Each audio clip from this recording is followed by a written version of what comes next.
하나님 말씀 받도록 하겠습니다. 신약성경 빌립보서 2장 1절로 4절 말씀까지 함께 받도록 하겠습니다. 전성경으로 신약성경 319쪽에 있습니다. 하나님의 말씀 빌립보서 2장 1절로 4절 말씀 우리 한 목소리로 함께 받도록 하겠습니다. 그러므로 그리스도 안에 무슨 권면이나 사랑의 무슨 위로나 성령의 무슨 교제나 긍휼이나 자비가 있거든 마음을 같이하여 같은 사랑을 가지고 뜻을 합하며 한 마음을 품어 아무 일에든지 다툼이나 허용으로 하지 말고 오직 겸손한 마음으로 각각 자기보다 남을 낮게 여기고 각각 자기 일을 돌볼 뿐더러 또한 각각 다른 사람들의 일을 돌보아 나의 기쁨을 충만하게 하라. 아멘. 이 시간 호산나 찬양대가 하나님께 찬양 드리신 후에 다임목사님 나오셔서 생명의 언어 시리즈 14번째로 겸손한 말을 하라 라는 제목으로 생명의 말씀 주시겠습니다.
할렐루야.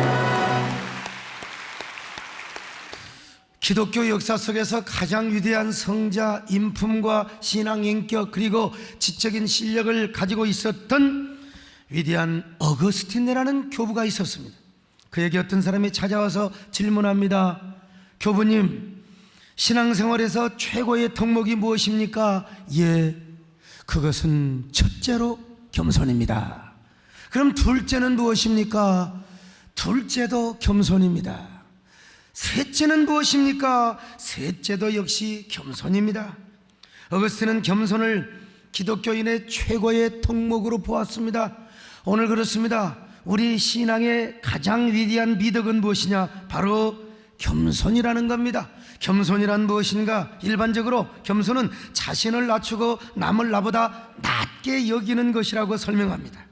그래서 오늘 본문에서도 사도 바울이 이렇게 권면하고 있습니다. 겸손이란 자기보다 남을 낮게 여기는 것이라고 말이죠. 자, 빌립보서 2장 3절을 봅니다. 시작. 아무 일에든지 다툼이나 허영으로 하지 말고 오직 겸손한 마음으로 각각 자기보다 남을 낮게 여기고. 여러분, 언제나 남을 나보다 낮게 여기시는 여러분 되시기를 주님의 이름으로 축원합니다. 그러나 어쩔 수 없이 자기를 낮추는 것을 겸손이라고 하지는 않습니다.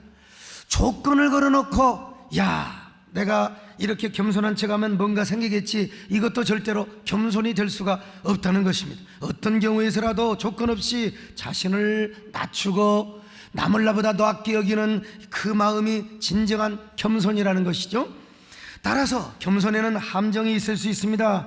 겸손은 너무나 고상하거든요. 그러니까 이 겸손이라는 함정에 자주 빠질 수가 있다는 것입니다. 그래서 사람들은 외형적이고 형식적인 겸손의 모습을 취하고 겸손한 척 그렇게 행동하고 말을 하려고 한다는 것이죠. 이러한 겸손을 율법적 겸손 혹은 외식적 겸손이라고 이야기를 합니다. 마음속으로는 온갖 것을 다 생각하면서 온갖 악독과 미움과 증오가 가득하면서 어쩔 수 없이 그냥 겉으로 겸손한 척 하는 거, 이거 여러분 참 겸손이 아니라 겸손을 위장한 교만이라는 것을 우리가 알아야 돼요. 사탄이가 그랬습니다.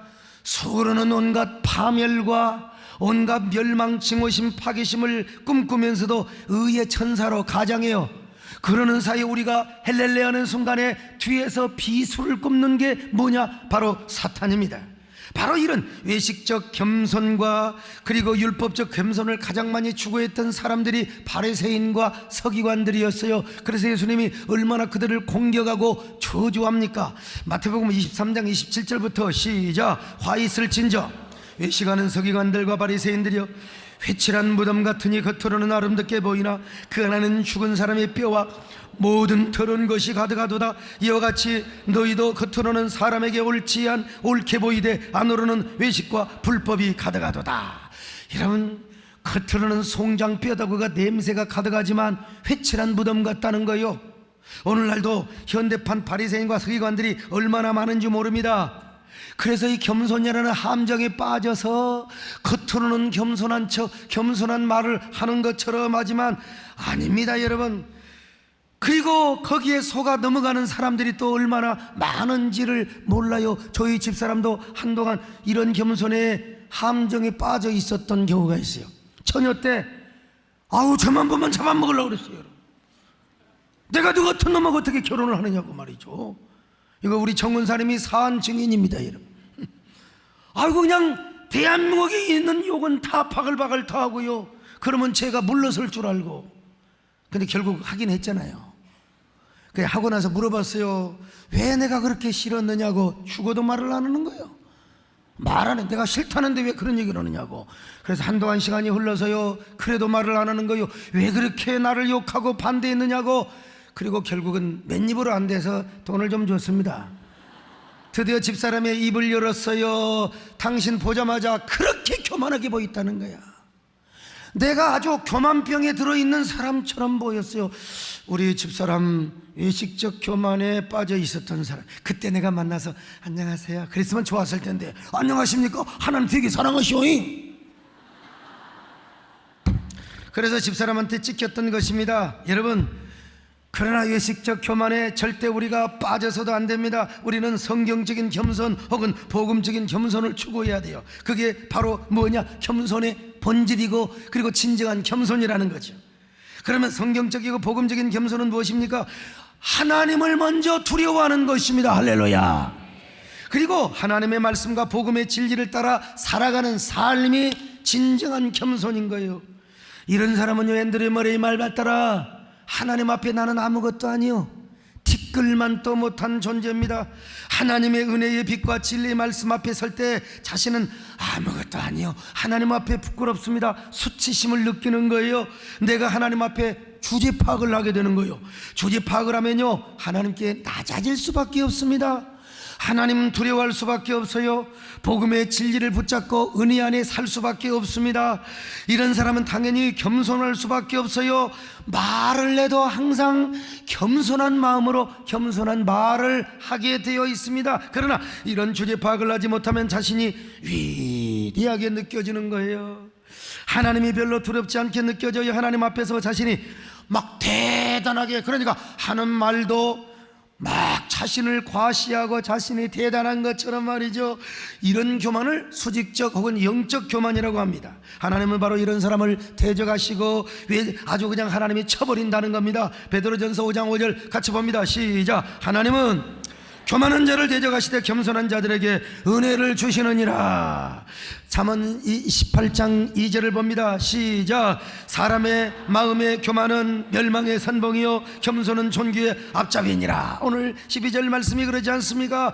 교만은 멸망의 여러분 앞잡이입니다. 패망의 선봉이요 겸손은 존귀의 앞잡이니라. 우시야 왕이 그랬지 않습니까? 우시야 왕은요, 한동안 얼마나 하나님을 잘 섬겼는지 몰라요. 그런데 어느 날부터 교만하더니 올권행위랍니다. 하나님의 제사장부터 이 영역 권위가 분명히 있었거든요. 영적 권위가. 그래서 반드시 분향은 제사장만이 할 수가 있었습니다. 그런데 자기가 들어가지고 분향을 하는 거요. 요즘 힘 있는 장로님이 목사님 오늘 설교 좀 하세요. 내가 하겠습니다. 똑같은 겁니다. 그러니까 거기 제사장들이요, 그러면 안 된다고, 왕이요 그러면 안 된다고, 막 이건 제사장만이 할 수 있는 것입니다. 그랬더니 우시야 왕이 막 혈기를 부리면서 짐이 한다는데 무슨 소리냐, 왕이 한다는데 무슨 잔소리요. 하나님이 이 모습을 안 보셨겠습니까? 그 즉시로 하나님께서 저 우시야 왕을 나병 환자가 되게 해버리고 말았어요. 역대하 26장 21절입니다. 시작. 우시야 왕이 죽는 날까지 나병 환자가 되었고 나병 환자가 되매 여호와의 전에서 끊어져 별궁에 살았으므로 됐습니다. 여러분, 별궁에 거기서 통치를 했다 이 말이에요. 히스기야 왕도 마찬가지입니다. 그는 죽을 병이 들었습니다. 그러자 낯을 얼굴 자 낯을 벽으로 향하며 하나님 살려주세요, 하나님 도와주세요. 그래서 15년을 더 사는 축복을 받았어요. 그동안에 하나님의 은혜로 나라가 안정되고 그리고 국력이 아주 신장이 되었습니다. 그때 바벨론의 사신들이 저 히스기야 왕을 찾아왔어요. 그러자 히스기야 왕은 자신의 통치와 이스라엘의 국력을 자랑하기 위하여 내탕고를 보여준 거예요. 비밀창고. 거기에 말이요, 무기, 보석 이런 것들을 막 자랑하는 거예요. 여러분, 자랑할 수 있는 거지요. 우리가 이사 가면요, 안방도 보여지고 또 침실방도 보여지고 거실도 보여지고 막 80평, 100평 아파트 가면 그런 게 있어요. 그런데 하나님의 은혜로 이렇게 좋은 집을 샀어요. 그래야지 내가 말이야 이 정도 되고 내가 말이야, 이야 참 그거는 절대로 안 된다는 거예요. 지금 히스기야가 그랬던 것입니다. 보여줄 수 있는데 왜 자신을 과시하고 자신을 자랑하기 위해서 그랬느냐 이 말이에요. 히스기야가 15년을 더 살 수 있는 이유가 무엇 때문입니까? 하나님 때문입니다. 그렇다면 하나님 앞에 영광을 돌려야지요. 모든 영광 하나님 앞에 돌려야지요. 여러분들은 그저 하나님 앞에 영광을 돌리시기를 바랍니다. 하나님을 자랑하시기 바랍니다. 하나님을 높이시기를 바랍니다. 그런데 자신을 드러냈어요. 자신을 뽐내고 과시했어요. 여러분, 하나님이 그 모습을 보시고 뭐라고 안절어서 히스기야야, 너 언제부터 그렇게 잘났느냐? 15년 사는 것도 네가 그렇게 똑똑해서 사는 거야. 이야, 내가 너에게 은혜 주고 내가 너에게 복 줘서 그런 것인데, 그러므로 나는 내 후손과 내 나라를 바벨론의 종이 되게 할 것이다. 환관 내시가 되게 한다는 겁니다. 내 후손과 백성들이 바벨론에 끌려가 총로로 타게 될 것이요, 그렇게 자랑했던 병기, 내탕고의 병기와 성전의 기구들이 바벨론으로 옮겨져 버리고 말 것이다. 그랬어요. 예, 열왕기하 20장 23절부터 읽습니다. 시작. 히스기야가 사자들의 말을 듣고 자기 보물고의 금은과 향품과 보배로운 기름과 그의 군기가와 창고의 모든 것을 다 사자들에게 보였는데 이사야가 히스기야에게 이르되 여호와의 말씀을 들으소서. 여호와의 말씀이 날이 이르리니 왕국의 모든 것과 왕의 조상들과 오늘까지 쌓아두었던 것이 바벨론으로 옮긴 바 되고 하나도 남기지 아니할 것이요, 또 왕의 몸에서 사로잡혀 바벨론 왕국의 환관이 되리라 하셨나이다. 여러분, 얼마나, 그러니까 우리가 모든 영광 하나님께 모든 영광을 돌려야 될 줄로 믿습니다. 근데 죄송하지만 오늘날도 이런 사람 많아요. 하나님이 그렇게 은혜 주시고 복을 주셨는데 이 주제 파악을 못하네요. 주제 파악을 못해요. 그래서 좀 은혜 받고 좀 복 좀 받으면 자기가 누구인 줄 모른다니까요. 하나님의 은혜로 자기가 이렇게 잘 되는 걸 몰라요. 하나님의 은혜는 안중에도 없고 도무지 기억도 못하고 하나님께 영광 돌 일에는 신경도 안 써요. 자기가 다 잘나서 그렇게 출세하고 성공한 줄 알아요.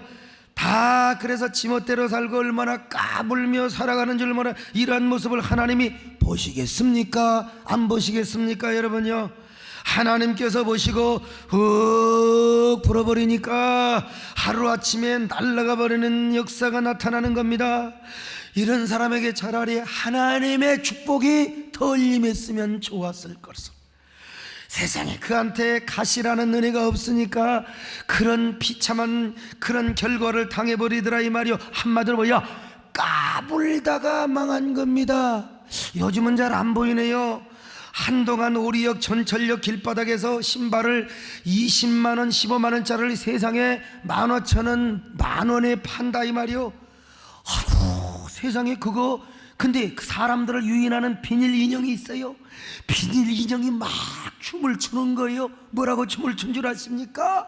한번 해보세요. 그렇지요. 나보다 더 잘하셔. 까불다 망했습니다. 까불다 망했습니다. 나는요, 그게 그렇게 은혜스러워요. 왜? 나한테 하는 하나님의 음성처럼 느껴졌기 때문에 그래요. 왜? 내 주변에도 까불다 망한 사람 참 많습니다. 우리 교회도 마찬가지요. 까불다 천국도 간 사람이 있어요. 여러분, 사랑하는 여러분, 우리는 절대로 하나님 앞에 까불지 말고 주제 파악하며 하나님만 높이시며 여러분을 낮출 수 있기를 주의 이름으로 축원합니다. 예수님이 이 사실을 보여주셨습니다. 원래 하나님과 근본적으로 본체이시나 하나님과 동등됨을 취할 것으로 여기지 않으셨습니다. 그리고 이 땅에 종의 형체를 가지고 사람의 모양으로 오셔서 스스로 자기를 낮추시고 십자가에 죽기까지 복종을 하셨다고 했습니다. 이것이 예수님의 겸손의 모델이라는 거요. 바울은 이 마음을 품으라고 했습니다. 빌립보서 2장 5절로 8절입니다. 시작. 너희 안에 이 마음을 품으라고 그리스도 예수의 마음이니 그는 근본 하나님의 본체시나 하나님과 동등됨을 취할 것으로 여기지 아니하시고 오히려 사람들과 같이 되셨고 사람의 모양으로 나타나서 자기를 낮추시고 죽기까지 복종하셨으니 곧 십자가에 죽으심이라. 여러분, 이 마음을 품으시기를 바랍니다. 예수님의 마음을 품으시기 바랍니다. 겸손한 마음을 품으시기 바랍니다.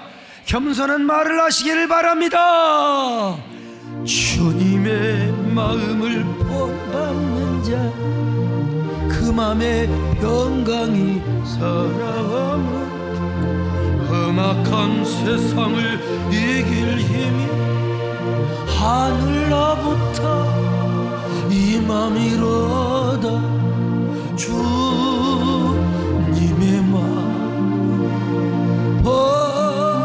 본받아 살면서 그 거룩하신 나도 이르리. 바로 이러한 마음과 신앙이 우리의 삶 속에서 대인관계로 나타날 때 바로 그것이 겸손한 성품과 삶으로 나타나게 되는 거예요. 그래서 남을 나보다 낮게 여깁니다. 이런 사람 항상 입을 열면은 겸손의 말을 합니다. 남 칭찬하고 남 지켜 세우고 나를 낮추고, 이게 겸손한 모습이요. 이런 사람이 입을 벌리면 겸손한 말을 하게 되는 거예요. 언제나 겸손한 말 잘하시기를 축원합니다.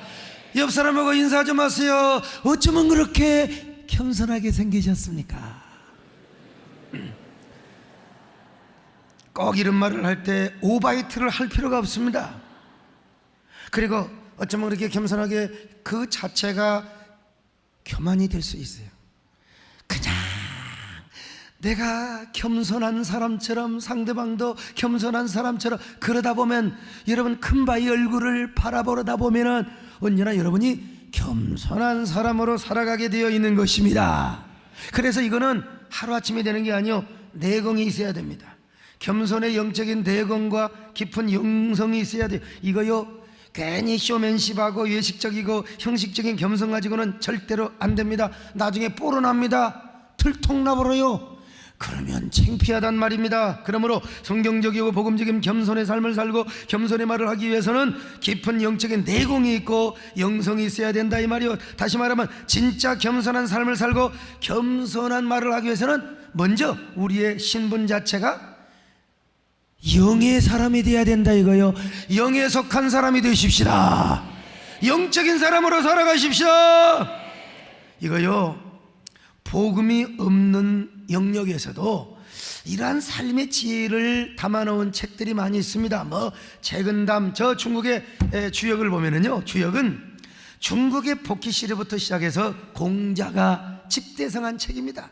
어마어마한 세월 동안 집대성한 책인데 동양 철학의 절정이라고 할 수 있어요. 저는 잠이 안 올 때 가끔 제가 이런 책을 한번 본 적이 있습니다. 근데 아무리 그 책을 뜯어 살펴봐도 인간의 죄 용서함, 죽음의 문제를 해결하는 복음은 없습니다. 공자님도 그걸 몰랐어요.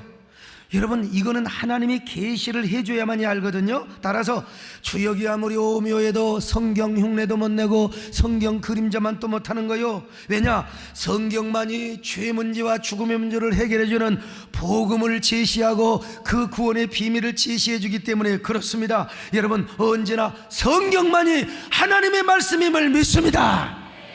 그러나 여러분, 주역이 하나님 말씀 옆에도 못 가지만, 그러나 어떻게 세상을 지혜롭게 살아갈 것인가, 어떻게 처신할 것인가, 여기엔 귀중한 비밀과 교훈이 담겨져 있는 것만은 분명하다. 근데 주역에 의하면 세상에 존재하는 기운을 둘로 나눕니다. 음과 양. 음이라고 하는 것은 땅이고 양은 저 태양이요 하늘을 말합니다. 그런데 여러분, 음의 시대가 발전하고 그리고 또 기승을 부리면 세상이 뭡니까? 바로 물질 만능주의 시대가 됩니다. 모든 가치가 돈이나 물질이나 성공에서, 왜냐? 음이라고 하는 것은 물질, 땅을 중심으로 하는 하나의 기운이고, 양이라고 하는 것은 정신이나 사상이나 가치를 중심으로 하는 기운이라 이 말이에요. 자, 그래서 음의 시대가 발전하면 전부 다 사람을 돈으로 평가하고 성공과 그 사람의 위치로 평가하게 된다 이 말입니다. 그러나 양의 시대가 발전하게 되면 사상이나 정신, 영성, 가치, 이런 것들이 세상의 중심이 되는 거예요. 그래서 깊은 정신이나 사상의 시대를 움직이고 이끌어가게 됩니다. 이러한 바로 정신과 사상, 가치를 추구하는 사람, 여러분, 이런 사람은요 여기에 갈망합니다. 돈이나 성공도 중요하지만 더 중요한 게 뭐냐? 내가 추구하는 가치요, 정신이요, 사상이요, 뿌리 깊은 영적인 세계를 추구하게 된다는 거예요. 이런 사람은 배가 고파도, 그래서 옛날 철학자들은 말이요, 배가 고파도 인내하며 굶주리면서 깊은 사상과 끝없는 정신 세계를 추구하고 영적 세계를 갈망하게 되는 거예요. 이런 사람을 시대의 대인이라고 했어요. 시대의 대인. 공자, 맹자 같은 사람이 여러분 세상의 감투와 권력의 욕심을 내던가요? 끊임없는 학문을 추구한 거요. 알렉산더 대제가 디오게네스 이 철학자에게 와가지고 무엇을 원하느냐고, 아이고 제발 대왕이여 비키시오, 나는 지금 햇빛이 필요합니다. 이거 대단한 학자입니다. 대단한 학자요. 그런 절대 권력은 가진 사람에게 나는 권력 따위는 그 관심도 없다 이거요. 나는 지금 햇빛이 필요해서가 아니라 나는 그 따위에 관심이 없고 내가 추구하는 학문에 나는 진리에 목말라 있다는 것 아니겠습니까? 이런 대인들의 사상과 정신에 의해서 세상이 움직여지고 따라가는 시대를 뭐라고 하느냐? 양의 시대라. 그래서 이 동양 철학자들 연구를 하는 사람들 보면은 전부 뭐냐? 오히려 중국의 춘추 전국 시대가 사상과 정신으로 가득한 시대, 이때가 오히려 바로 양의 시대라고 표현을 한 사람이 있어요. 그러나 음의 시대는 사상이나 정신 같은 것에 별로 안중에도 없습니다. 영적인 거 이런 거 소용없어요. 배부르고 등 따시면 되는 겁니다. 그저 육신이 편안하고 즐겁고 행복하면 되는 거예요. 이런 시대는 여러분 소인들이 득세합니다. 그리고 막 소인들이 막 얼마나 판을 치는 시대인지 몰라. 요즘은요 소인들이 얼마나, 소인들도 다 회장님이고 소인들도 다 사장님이고 다 소인들이 마저 판을 치는 시대입니다. 근데 이런 사람들 속에는 뭐가 없느냐? 내공이 없다는 거예요. 내공, 정신적인 내공이 없어요. 깊은 영성이 없단 말입니다. 그러다 보니까 여러분 소인들은 자기보다 잘나가고 잘난 사람을 볼 수가 없어. 눈꼴 사나서 절대로 볼 수가 없습니다. 그래서 그런 사람들을 막 깎아내리고 자기가 올라가는 걸 재미로 삼는 거요. 이런 소인배들이 판을 치는 세상이 오늘의 시대다 이 말이에요. 바로 이런 시대가 음의 시대인데 오늘날은요 물질 중심의 사회입니다. 그러니 사상이나 정신 따위가 뭐가 중요하겠습니까? 뭐 종교, 영적인 세계 이런 거 별로 중요하지 않아요. 오늘날 이런 소인들에 의해서 표면적으로는 정의고 개혁이지만 한국교회가 순환을 당하는 시대입니다. 물론 한국교회가 그런 빌미를 주었던 점은 잘못한 겁니다. 그러나 여러분 근본적으로 이런 소인들이 스스로 영웅의식을 느끼며 교회를 끌어내리고 유명한 교계 지도자들을 끌어내리는 것을 영웅시하는 것이 시대의 흐름이고 트렌드라는 것을 우리는 분명히 알아야 하는 거죠. 더구나 이런 일들이 어디에도 있느냐? 교회에도 있다는 거요. 얼마나 통탄한 일인지 볼 수가 없어요. 아니 교회에서 막 잘나가고 막 이런 사람 보면 막 긁어내려요. 이런 소인들은요 교계 안에도 있습니다. 교계 안에도 감투밖에 모르고 교권밖에 모르며 이런 사람들은 자기가 대단한 사람인 것처럼 착각을 합니다. 자기를 과시하고 자기 망상에 빠져가요. 그래서 막 유치한 주도권 싸움을 하고 막 교권 싸움을 하는데 이런 사람들 때문에 교기가 힘들어요. 이런 사람들 때문에 교회가 지금 순환을 당하고 있다는 사실이요. 여러분들 대인이 되시기를 바랍니다. 큰 마음을 품으시기를 바랍니다. 이런 사람들은 소인배들은 마치 여름에 햇빛이 쨍쨍 내릴 때 겁없이 자라나는 들녘의 풀들과 같습니다. 나는 무등산에 가면 억새풀이 얼마나, 순천에 가면 갈대가 얼마나 그거요 여름에 그냥 얼마나 그냥 겁없이 얼마나 그냥 요즘 모르면 청소년들처럼 야성에 질줄 겁이 없어요.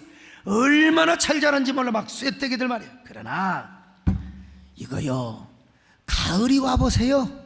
찬바람이 살랑살랑 불고 아니 된소리 2번만 맞아봐요. 그 억새풀 갈대들 그냥 완전 쪼그라들어 버려. 완전히 폭삭해 버려요. 오늘날 세상의 성공에 환장하고 감투나 명예 같은 것에 그냥 목숨을 걸고 이런 사람들 여러분 가을이 오고 겨울이 오면은 하루아침에 쪼그라들어 버려. 교계는 더 그렇습니다. 교권에 미치고 감투나 명예에 미친 사람들 보면 하루아침에 날아가 버리고 만다 이 말이요. 이게 바로 뭐냐? 교만한 소인들의 말로라는 사실을 아셔야 됩니다. 그래서 성경은 말씀하지 않습니까? 악인은 바람에 나는 겨와 같으니. 그러나 사상을 중시하고 정신을 중시하는 대인들은 절대로 그렇지 않습니다. 내공이 있는 사람, 정신적인 가치와 그리고 능력이 있는 사람, 뿌리 깊은 영성을 소유한 사람은 절대로 자기 과시하지 않습니다. 그 어설프게 하니까 지식적 교만에 빠지는 거지요. 절대로 이런 사람은 남을 나보다 낫게 여기며 위로는 하나님을 높이 여기는 거요. 모든 영광 하나님 앞에 올려드립니다. 그리고 세상의 감투나 명예 같은 것에 별로 환장하지 않습니다. 이런 사람 하나님의 뜻을 기다립니다. 하나님의 때를 기다립니다. 배고파도 참고 인내하며 기다립니다.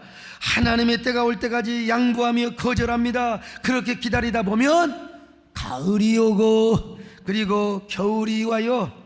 그때 잘난 소인배들, 저 잡초 같은 들풀들, 활엽수들, 소영웅들, 여러분 자 바람 불고 썰이 내리면 다 우수수 떨어지고 쪼그라든다 이 말이요. 그러나 눈 내리는 겨울에도 어떤 나무만, 저 소나무 독야 청청하는 뭡니까? 상록수만 얼마나 독야 청청한지 몰라요. 그때야 대인이 나타나는 겁니다. 상록수 같은 대인이 그제서야 자신이 지금까지 갈고 닦은 내공, 그 정신적인 능력, 사상, 정신적인 가치, 이런 걸 가지고 자신의 실력과 리더십을 발휘할 때가 있는 거요. 이거 복음이 오지 않는 때에도 하나님을 몰랐지만 다 그것을 천이라고 했어요. 바로 하늘의 뜻을 어그리지 않고 자기 때가 오면 그때야 자신의 실력과 자신의 리더십을 발휘를 하게 된단 말이에요. 여러분, 참 교만한 소인배들은 스스로 무너지고 쪼그라들지만 겸손한 사람은 언젠가 자신의 능력을 발휘하고 실력을 발휘하게 된다는 거요. 복음이 오지 않았던 시대에도 사람들이 이런 얘기를 했어요. 현자들이. 그러나 성경에 보니까, 우리는 이제 복음을 받아들였어요. 성경에 보니까 명확하게 말씀하고 있습니다. 하나님은 교만한 자를 대적하시고 겸손한 자를 높여주시느니라. 교만은 멸망의 선봉이요 겸손은 존귀의 길잡이라고. 그래서 오늘도 교회 일을 하면서 제발 다툼과 허영으로 하지 마라. 빌립보 교인들이요, 세덴 교회 성도들이요, 오늘 이 시대의 모든 성도들이요, 겸손한 마음을 품고 남을 나보다 낫게 여기며 서로 사랑함으로 일을 해라. 할렐루야. 빌립보서 2장 3절입니다 시작. 아무 일에든지 다툼이나 허영으로 하지 말고 오직 겸손한 마음으로 각각 자기보다 남을 낫게 여기고. 겸손하시기를 축원합니다. 겸손한 말을 하시기를 바랍니다. 저 이런 거 생각하면 너무 감사합니다. 원래 저는 겸손한 성품으로 태어난 사람이 아닙니다. 저는 원래가 온유한 사람이 아닙니다. 아유, 목사님 너무 온유하게 생겼다고 그런 분은 꼭 제가 빵을 하나씩 사드리고 싶어요. 그러나 사실은 교만할 가능성이 많은 사람이요. 그 초등학교 담임 선생님이 지금도 살아계시는데 그 아들이 지난번에 인사를 왔더라고요. 근데요, 목사님, 우리 아빠가 옛날 그런데요, 목사님 어린 시절에 되게 까불었대요. 그러잖아요. 초등학교 때 안 까본 놈이 어디가 있습니까? 초등학교 다닌 놈이 아이고 그냥 이제 초등학교 2, 3학년짜리가 아이고 목사님 심려를 끼쳐서 죄송해요, 진지 드시어요, 이런 놈은 좀 문제가 있습니다. 좀 까불까불 해야죠 사실은. 응? 근데 그런 사람도 하나님께서 겸손의 능력과 비밀과 교훈을 알게 하셨습니다. 그래서 부족하지만 아직까지 사고치지 않고 여러분을 섬길 수 있는 목회자로 건재하게 설 수 있는 거, 이거 하나님의 은혜라고 믿습니다. 만약에 제가 타고난 본성으로 까불고 건방 떨었더라면 진작 넘어지고 말았을 겁니다. 근데 하나님께서 저에게 특별한 은혜를 주셨어요. 말씀을 통해서, 성령의 감동을 통해서, 너는 겸손해야 된다, 까불지 마라, 그만하면 안 된다. 더더구나 우리 정문사님을 촉새 같은 영적 매니저로 두셔가지고 항상 겸손의 노래를 부르게 합니다. 어이 소목사 이 사람아, 자네 겸손한 올챙이 시절을 사람아 기억하라고 그러네. 아이고 겸손해야 복을 받는다네 이 사람아. 여러분, 항상 저의 상태에 따라서 하나님께서요, 이거 사람이 다 자기 관리 못해서, 그래서 다 연예인들도 매니저가 있는 겁니다. 다 여러분 스포츠 한 사람들도 코치가 있고 그래서 감독이 있는 거예요. 여러분, 성경에 보니까 우시아 왕도 처음에는 겸손했습니다. 그런데 우시야 왕의 영적인 매니저라고 할 수 있는 스가랴 선지자가 죽고 나서 교만하게 되었다는 사실을 암시적으로 보여주고 있어요. 자, 역대하 26장 5절입니다. 시작. 하나님의 묵시를 밝게 하는 스가랴가 사는 날에 하나님을 찾았고 그가 여호와를 찾을 동안에는 하나님이 형통하게 하셨더라. 그러니까 저는 이 말씀을 보면 너무너무 감사한 거예요. 우리 정권 사람이 옆에 있어가지고 말이요 계속 기도하고 성령의 감동 얘기해 주니까 제가 교만하고 절대로 까볼 수가 없어. 더더구나 세상에 깐족깐족거리는 또 우리 마누라가 옆에 있어가지고 단 한 번도 우리 마누라는 저를 칭찬해 본 적이 없습니다. 진짜 지독한 여자입니다. 그런데도 그런 마누라가 옆에 있기 때문에 내가 까볼 수가 없는 거예요. 다 하나님이 필요해서 다 우리 강정직 장로님 말 맞다나 생각해서 하나님이 이렇게 다 두 여자를 붙여준 겁니다. 에? 좌금성 우정숙이라. 좌쪽에 정금성 좌금성이요, 그리고 우정숙이가 옆에 있어요. 거기다가 만약에 제가요 이 주변 사건들을 보면서 저보다 앞서 사고 친 분들이 계시잖아요. 욕먹고 그냥 인터넷에 그냥 공격하고 이게 다 나를 위한 사건으로 제가 받아들이게 되는 거예요. 아, 나는 스타플레이를 안 하리라, 나 인기 쇼맨십 이런 거 안 하리라, 하나님 앞에 낮아지고 겸손하며 살아가리라. 그래도 오바를 할 가능성이 있게 보이니까 하나님이 안면마비를 주셨어요. 안면마비를 주셨어요. 그래서 작정을 했습니다. 남을 칭찬하고 배려하고 높이는 말을 하는 것이 내 습관이고 원칙이 되게 하리라. 그래서 할 수 있으면 이것이 저의 삶의 패턴이 되고 문화가 되고 습관이 되었다 이 말이요. 어지간하면 제가 남흉 잘 안 봅니다. 사석에서도 어지간하면 안 합니다. 왜 그러느냐? 그래야 하나님이 기뻐하시고, 할렐루야, 겸손의 삶을 살게 하고 겸손의 말을 하게 하는 거예요. 그래서 지금도 할 수 있으면 양보합니다. 여러분, 저는 아직도 기회가 많아요. 그러니까 양보합니다. 뭐 경기도 뭐 용인은 이미 다 했지만 여러 가지 양보합니다. 자칫하면 감투 때문에 병들고 시험 들 수 있어요. 다만 그저 저에게는 하나님이 주신 순수한 영향력, 위치나 감투가 중요한 게 아닙니다. 영향력입니다. 할렐루야. 영향력이요. 그러면 하나님께서 언젠가 준비하셔서 때가 되면 하나님이 쓰실 것이다. 예? 내가 하나님보다 앞장서려고 하면 안 돼. 옛날에는 내가 앞장서려고 했어요. 근데 지금은 절대로 그렇지 않습니다.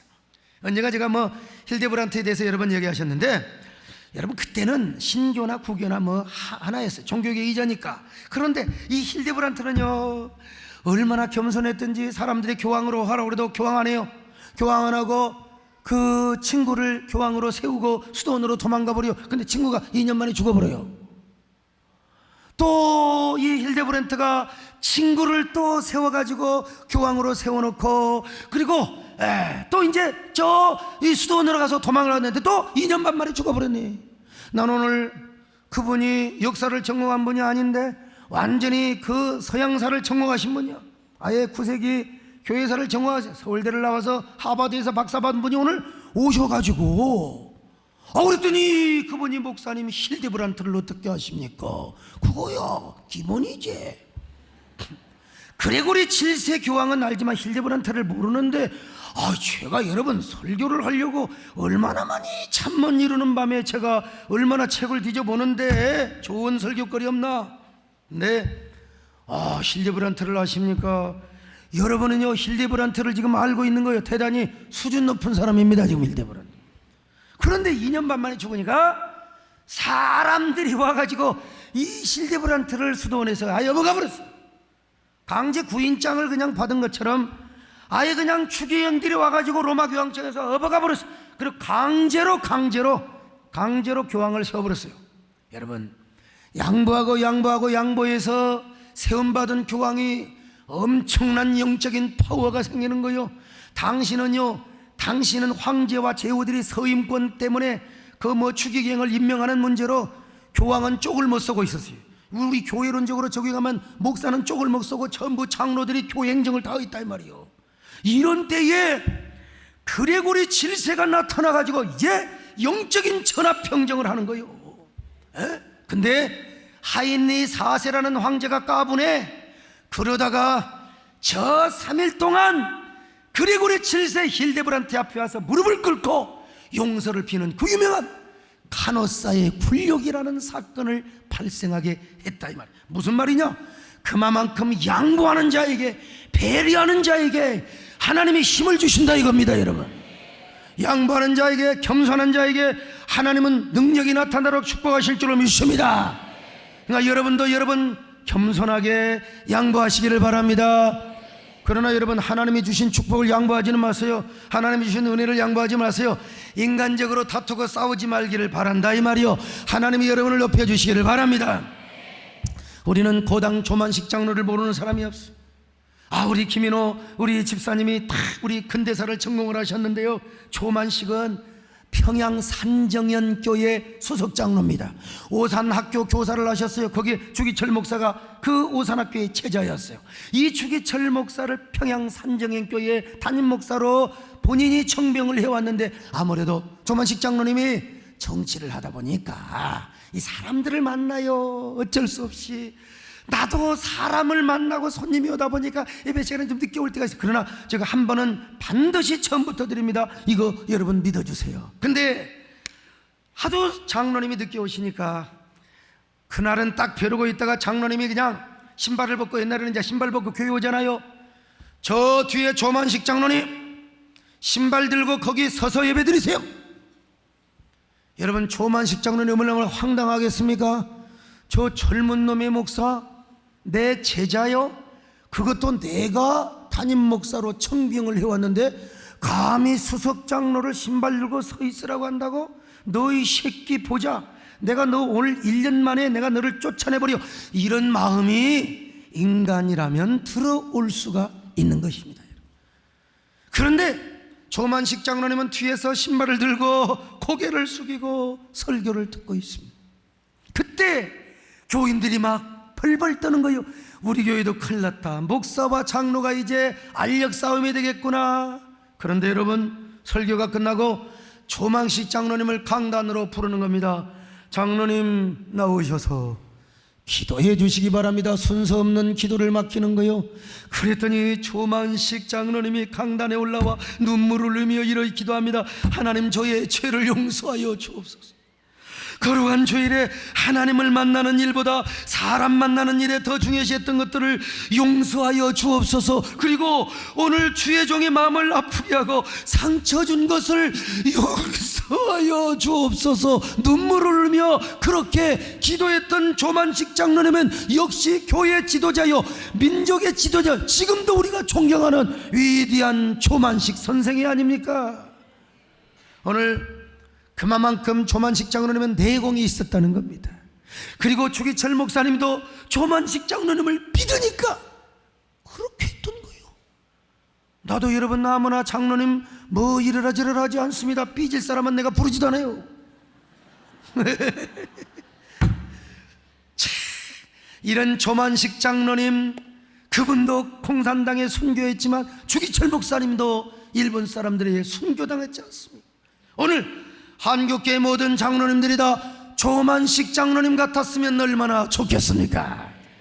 우리 한국교회 모든 성도들 다 주기철 목사님 같고 예수님을 닮으면 얼마나 좋겠습니까? 주여, 우리 모두 겸손한 성도 되게 하여 주옵소서.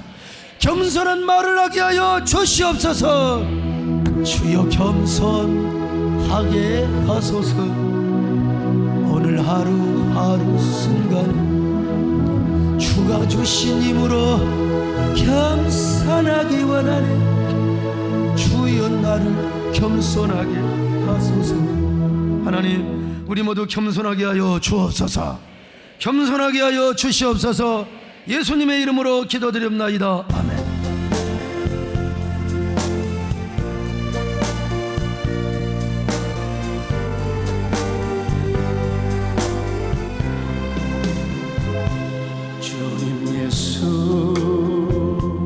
나의 동산 속에 동력하는 아침 햇살 가득 안고 활짝 피는 백합바다 그 안에서 이 생명도 피어나는 꽃들이여 오 하나님이 꽃받쳐 주의 제단 발길이 은혜로운 사랑으로 하늘 평안 내리소서 주님 예수 나의 동산 내 맘속에 동력하는 아침 햇살 가득 안고 자라나는 나무 같아 그 안에서 이 생명도 귀한 제목 되겠어요 오 하나님이 제목 바쳐 주의 제단 쌓으리니 은혜로운 사랑으로 하늘 평안 내리소서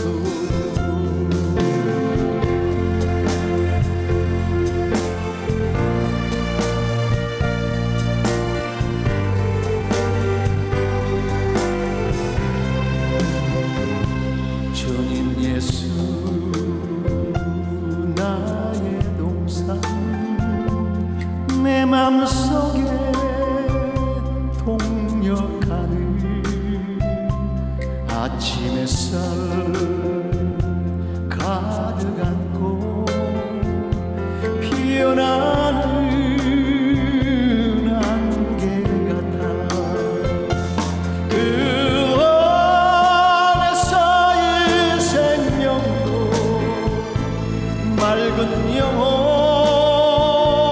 되겠어요 오 하나님이 영혼 바쳐 주의 제단 향 내리니 은혜로운 사랑으로 하늘 평안 내리소서 은혜로운 사랑으로 하늘 평안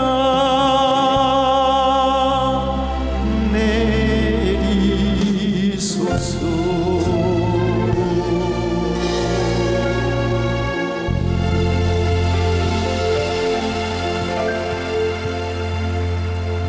하나님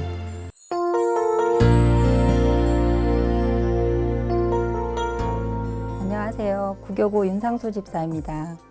불신 가정에서 자란 저를 사랑하셔서 구원의 은혜를 허락하시고 이렇게 간증의 자리에 있게 하시니 감사합니다.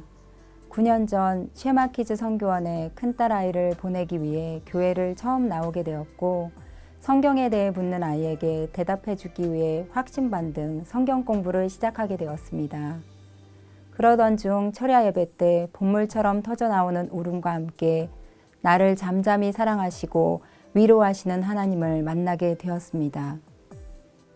그렇게 돌고 돌아 오랫동안 예비되었던 저라는 한 영혼이 하나님의 자녀가 되었습니다.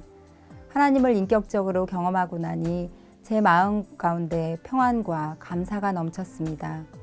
몇 번의 사기와 사업 실패 등으로 남남처럼 살았던 남편을 향한 원망과 분노가 측은함과 미안함 그리고 사랑으로 변화되었습니다. 그리고 들은 말씀을 가정에서 실천하고 가족들을 더 배려했습니다. 이후로 하나님께서는 남편을 세워주셔서 좋은 성과로 회사에서 인정받게 하셨습니다. 아직 믿지 않는 남편은 직장이나 거래처에서 힘들어하는 남편들에게 와이프를 교회로 보내라고 전도를 한다고 합니다. 그렇게 저를 값없이 구원하시는 주님께 빚진 자가 되어 현실적이고 개인주의적이었던 저의 모습을 버리고 순종하는 마음으로 전도 모임에 나갔습니다. 때로는 버겁고 힘들고 왜 하필 나냐고 원망과 불평도 많았습니다.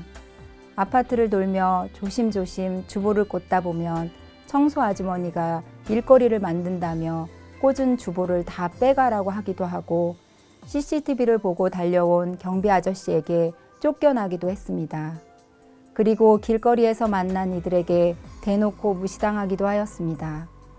그럴 때면 집에 돌아와 자존심이 상해 펑펑 울기도 했습니다. 작년에는 큰아이가 학교에서 어려움을 당했습니다. 담임선생님은 아이에게 너무 소홀한 것 아니냐며 이해할 수 없는 아이라고 몰아붙였고 저는 변명을 하는 아이를 다그치고 닥달했습니다. 그러자 아이와 제 사이엔 벽이 생겼습니다. 그런데 어느 날 주님을 통해서 나조차 아이의 편이 돼주지 못했던 것과 아이의 아픔과 상처를 보게 하셨습니다. 저는 미안함에 회개의 눈물로 용서를 구했습니다. 그리고 아이는 믿음으로 주님께 맡기고 전도에 매달렸습니다. 이제는 오히려 전도를 하고 지친 몸으로 쓰러진 저를 대신해 집안 정리를 해주고 동생을 돌봐줍니다. 또한 본인의 일을 스스로 찾아 하며 엄마가 주의 일을 하는 것을 지지해주는 든든한 동역자가 되었습니다. 전도를 시작한 처음부터 낯선 사람에게 말을 건네는 것이 쉬운 것은 아니었습니다. 지나가는 이들에게 주보를 건네는 것조차 쑥스러워 뒤에서 부침개를 만들고 뒤집는 일이 저의 전도 사역의 시작이었습니다. 앞치마를 두르고 재료를 준비하고 부침개를 붙이며 작은 도움이 되고자 전도의 자리를 지켰습니다. 눈이 오나 비가 오나 변함없이 진행된 부침개 전도에 참여하다 보니 어느새 저는 지나가는 한 영혼이라도 놓칠세라 주보를 손에 들고 거리에 나가 예수님을 전하고 있었습니다. 그렇게 2년 반 동안 변함없이 이어지는 이 전도 사역이 발전되어 관계 전도가 되었고 교회 주변의 이웃들에게 우리 교회의 이미지가 변화됨을 경험했습니다. 어떤 분들은 어쩜 이렇게 한결같이 열심일 수가 있느냐, 이렇게 열심히 하는 분들이 계시니 담임 목사님은 참 행복하신 분이라며 칭찬과 격려의 말을 먼저 건네시기도 했습니다. 물론 적잖은 부침개 재료와 도구들을 들고 여러 장소로 옮겨 다니는 것이 쉬운 일은 아니었습니다. 그래서 차가 너무 절실하여 기도하는 중에 너무 감사한 일이 생겼습니다. 남편이 직장에서 타던 외제차를 적은 돈으로 얻게 된 것입니다. 인내와 순종으로 나아간 자리에 오히려 하나님께서는 나를 변화시켜 주시고 매일의 감사와 찬양이 넘치게 하셨습니다. 이제 간절히 기도하는 것은 남편이 구원을 받아 주일마다 온 가족이 함께 예배하며 두 자녀를 위해 기도하는 부부가 되는 것입니다. 이렇게 믿지 않던 제게 구원의 감격을 알게 하시고 살아계셔서 제 삶을 선한 길로 인도하시는 주님께서 모든 것을 이루시리라 믿습니다. 그리고 그 주님께 모든 영광을 올려드립니다. 감사합니다.